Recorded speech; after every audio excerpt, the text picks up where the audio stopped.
नई coaching guideline में 16 साल से उम्र व 10वीं वाला नियम वापस ले सरकार। छोटे कोचिंग संस्थान पर पड़ेगा विपरीत प्रभाव, नियमों में संशोधन हो। इस गाइडलाइन से हर व्यक्ति का रोजगार होगा प्रभावित। कोचिंग संस्थानों को लेकर जारी की गई नई गाइडलाइंस के संशोधन की मांग अब जोर पकड़ने लगी है। अखिल भारतीय बेरोजगार मजदूर किसान संघर्ष समिति के राष्ट्रीय अध्यक्ष मनोज दुबे ने प्रधानमंत्री को पत्र लिखकर नई कोचिंग गाइडलाइन में 16 साल उम्र व 10वीं परीक्षा पास वाला नियम वापस लेने के केंद्र सरकार से मांग की है। मनोज दुबे ने कहा कि केंद्र सरकार की नई गाइडलाइन गरीब मजदूर बेरोजगार किसान के साथ साथ छोटे कोचिंग संस्थानों के हित में नहीं है। मनोज दुबे ने कहा कि देश का बेरोजगार मजदूर किसान व रोज कमाने खाने वाले दिन रात मेहनत कर अपने बच्चों को कोचिंग करवा कर योग्य बनाने का प्रयास करते हैं। नई गाइडलाइन से 16 साल की उम्र व 10वीं से कम क्लास वाले बच्चों को कोचिंग संस्थानों में प्रवेश नहीं मिलेगा। ऐसे में सरकार को चाहिए कि वह कोचिंग संस्थानों का निर्धारण अलग अलग कैटेगरी बनाकर करे ताकि छोटे कोचिंग दायरे से बाहर आ सकें। गरीब मजदूर किसान व रोज कमाने खाने वाले के बच्चे कैसे अच्छी शिक्षा ग्रहण कर सकेंगे, ये बड़ा सवाल है। मनोज दुबे ने कहा कि देश में लाखों युवा कोचिंग संस्थान खोलकर जहां गरीब मजदूर किसान व रोज कमाने खाने वाले परिवारों के बच्चों को कम फीस में शिक्षित कर योग्य बनाने का काम कर रहे हैं, वहीं लाखों करोड़ों लोगों को रोजगार भी दे रहे हैं। नई गाइडलाइन से जहां छोटे कोचिंग संस्थान बंद होंगे, वहीं लाखों करोड़ों लोग बेरोजगार हो जाएंगे।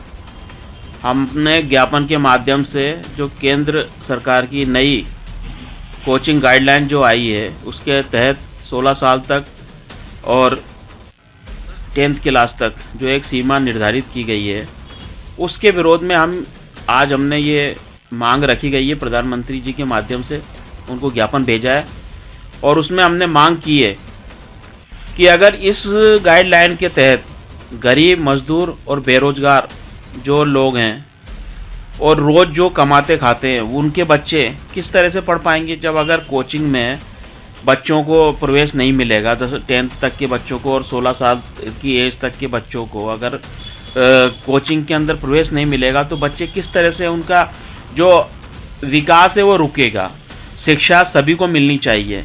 उसके तहत इस तरह की जो गाइडलाइन है वो इस तरह की बननी चाहिए जिसका लाभ बच्चों को मिले जी। और मैं ये कहना चाहता हूँ कि जो भी बच्चों को, ये जो स्टूडेंट्स आत्महत्या कर रहे हैं उनको ध्यान में रखते हुए ये जो गाइडलाइन बनाई गई है, तो मेरा ये निवेदन है केंद्र सरकार से कि जो आत्महत्या करने वाले बच्चे हैं वो या तो IIT के या नीट के हैं और वो सभी 16 साल से ऊपर की एज वाले स्टूडेंट्स हैं।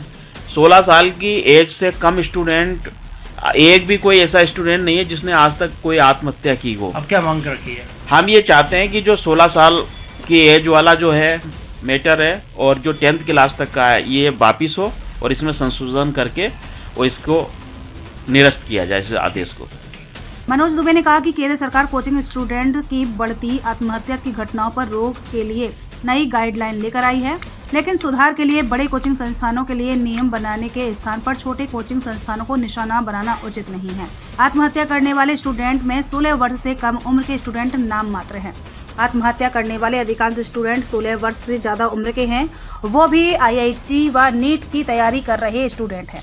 इसलिए केंद्र सरकार की नई गाइडलाइन में 16 साल उम्र व 10वीं वाला नियम वापस ले सरकार। इन नियमों में संशोधन कर छोटे कोचिंगों को इस नियम से मुक्त कर राहत प्रदान की जाए ताकि आमजन तक शिक्षा पहुंच सके। कोटा से धरा डिजिटल की रिपोर्ट।